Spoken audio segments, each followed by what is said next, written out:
कायदा न्यूजमध्ये आपल्या सगळ्यांचं सहर्ष स्वागत. पाहूयात काही ठळक आणि महत्त्वाच्या घडामोडी.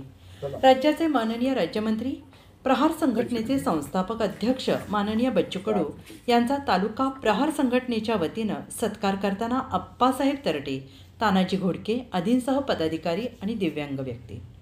परंडा तारीख 19 परंडा महाराष्ट्र राज्याचे माजी राज्यमंत्री तथा दिव्यांग कल्याण विभाग माजी अध्यक्ष माननीय बच्चू कडू यांचे परंडा येथील शासकीय विश्रामगृह शनिवार तारीख 19 रोजी आले असता तालुक्यातील प्रहार संघटनेच्या ध्येय धोरणांसह विविध मुद्द्यांवर दिव्यांगांच्या विविध प्रश्नांसंदर्भात चर्चा करण्यात आली आणि यावेळी तालुका प्रहार संघटना दिव्यांग उद्योग समूहाच्या वतीनं कडू यांचा सत्कार करण्यात आला. यावेळी प्रहार संघटनेचे तालुका अध्यक्ष अप्पासाहेब तरटे, दिव्यांग उद्योग समूहाचे अध्यक्ष तानाजी घोडके, प्रहारचे जिल्हा उपाध्यक्ष दिनेश गोडे, वैभव गायकवाड, तानाजी सोनवणे, शरद गोमासे, अशोक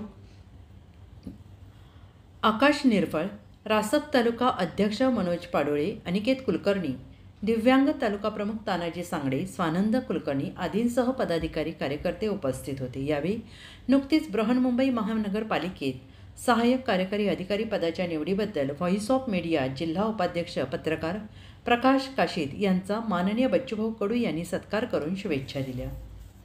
कायदा न्यूजसाठी प्रतिनिधी रावसाहेब गायकवाड, परंडा.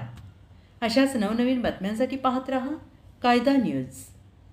लाईक करा, कमेंट करा, शेअर करा आणि सबस्क्राईब करा. आपली मतं कमेंट बॉक्समध्ये नक्की कळवा.